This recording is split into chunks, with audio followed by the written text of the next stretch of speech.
Hi, this is Glenn with Freedom for Life Fitness, and today we're going to talk about CrossFit. I often get asked, what's CrossFit all about? Is that good for me? Is that bad for me? Tell me about it. So today we're going to talk about CrossFit. Some of the good, some of the not so good. So let's dive in by starting with, what is CrossFit? CrossFit is GPP, or General Physical Preparedness Training. It's a great way to improve all aspects of fitness, including strength, muscular endurance, cardiovascular endurance, and mobility or flexibility as well. So it's a well-rounded fitness program that's going to work on all aspects of fitness. So now that we know CrossFit is a well-rounded program, let's talk a little bit about what it is. CrossFit could be defined as constantly varied, high-intensity, functional movements. Okay? So varied in that it's rare that two workouts are ever the same. Whereas in a traditional program, you might go to the gym, say Monday, Wednesday, Friday, and your workouts might be the same each time you go to the gym. Whereas CrossFit, if you do Monday, Wednesday, Friday, it's rare that Monday, Wednesdays, and Fridays workout is going to be exactly the same. They might have a strength component and a cardio component, but the exercises within there are usually going to be different. So it's more varied than a traditional program. Functional movement, what does that mean? Functional movements are things that are going to mimic or more mimic what we might do in everyday life. So again, let's contrast CrossFit with functional movements with a traditional gym setting. So in a traditional gym setting is you get on those machines, you most of the time sit down, and the machine dictates the range of motion that you go in, and that's not really how our body operates in everyday life. If you're picking up groceries or doing yard work or playing with the kids, that's not really what life is all about. Life isn't on rails. So CrossFits are more functional movements. You're lifting body weight or barbells or kettlebells that you have to control the weight yourself. So they typically are more functional than a traditional gym. And so just a quick side, I'm not a big fan of people using what we call fixed plane machines. Those are the machines that we talked about. It dictates the range of motion. You can't just take it and go in whatever range of motion you want. That doesn't use our body, what's called stabilizer muscles. So while they can serve a purpose, I don't recommend that for the rest of your life, or that a staple of your program is getting down, sitting, number one, and doing a controlled range of motion. I'd rather you do things where you have to learn how to control your body, use stabilizer muscles, often stand during the movement. So that's just a quick aside. But again, CrossFit uses more functional movements. High intensity, that's another component of CrossFit. When you do CrossFit, a true CrossFit program, you're pushing yourself. So let's take cardiovascular, for example. When you do a CrossFit workout, if you're not huffing and puffing and your heart rate's not close to max, you're usually not doing it right.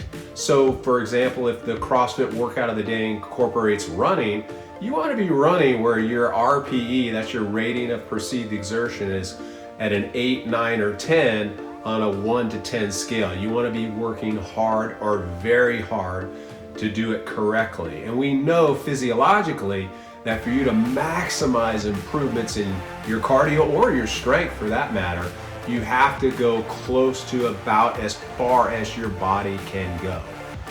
So another thing about CrossFit, in addition to the very high intensity and functional movements, is it uses basic equipment.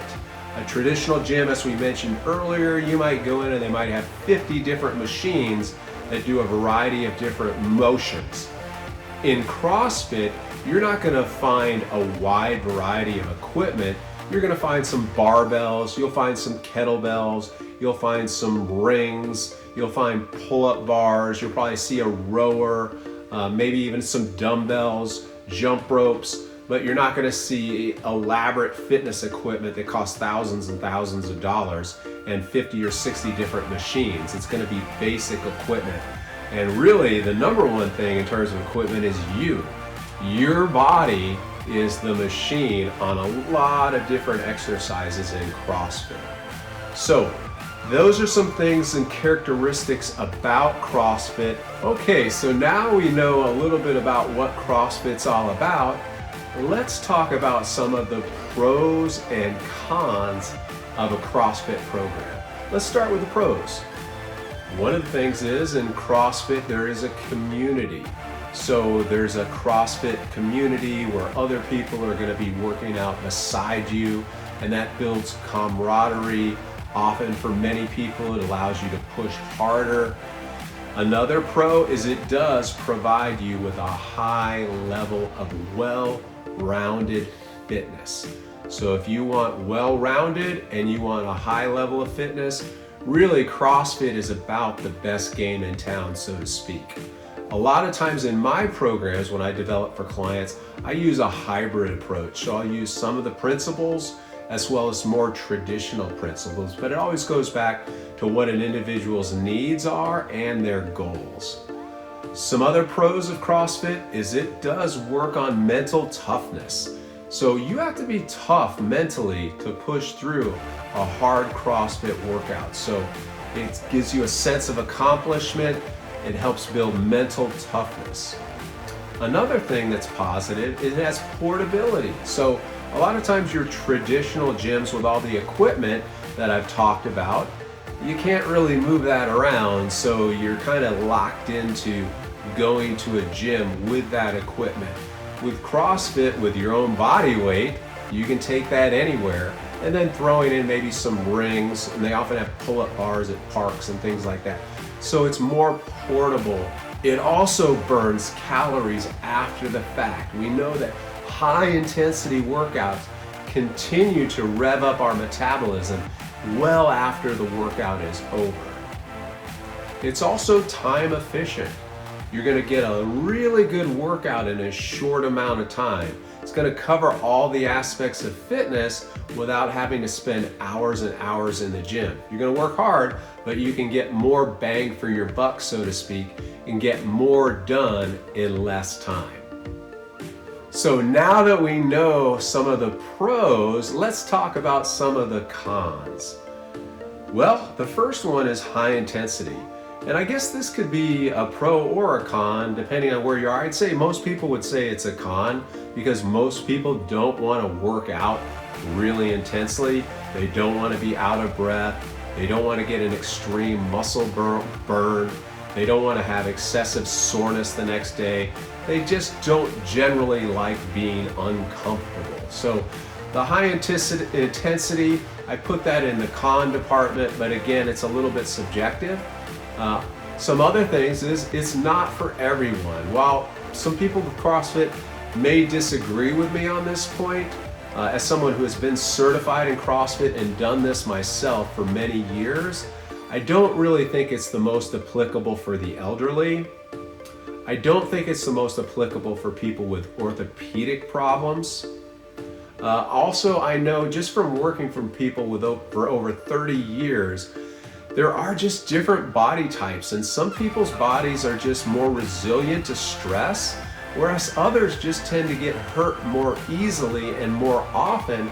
Sometimes even if they're doing the right thing, there's just a genetic component where some people tend to be more resilient or other people tend to be a little more fragile. And if you know that your body is more prone to get hurt, it definitely would be something you want to strongly consider prior to starting a CrossFit type of program. Another thing is, in terms of it's not for everyone, it can be intimidating. And they call them boxes, that's where you would go to a CrossFit gym, but again, they use the term box, are friendly and welcoming, others not so much. I've been into many over several years, and I've gone to some where I work out, I know what I'm doing, but it's like, can somebody say hello? And I've been to others that are more welcoming. So it does sometimes have an intimidating vibe to it in some circumstances. Also, for example, they often play loud music. That may be a good thing for you, maybe not so much, but realize that some people do find it intimidating. Another con is there is a higher rate of injury.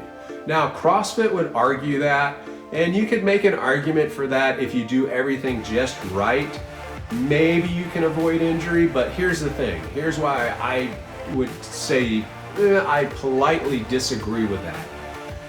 In a CrossFit box, you usually have competitive people, and you usually have to go against the clock or go against what's called a PR, a personal record, where you're trying to best your last performance. And so when you have competitive people, you're going against the clock, or you're trying to set a PR, think about it. You have to push yourself really hard. And if you want to beat the guy next to you, okay, you're going to usually push yourself a little harder. You might cut some corners, and you might let your form on, say, a deadlift get a little bit iffy. And that's going to open yourself up for a greater risk of injury. Now, if you stay in perfect form, you go under control, everything stays tight, yeah, you could probably prevent that.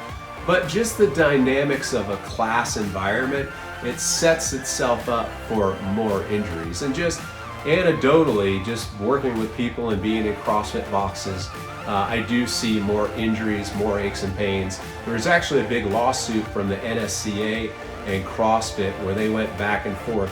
NSCA said there was a higher rate of injuries. CrossFit took exception to that. They went to court.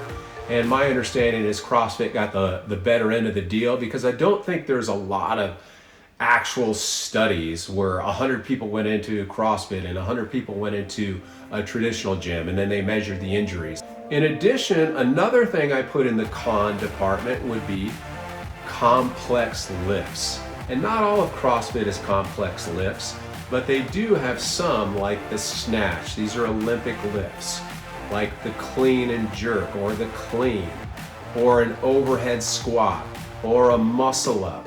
These movements are highly complex. They require a great level of strength, but they also require some athleticism and some efficient movement patterns.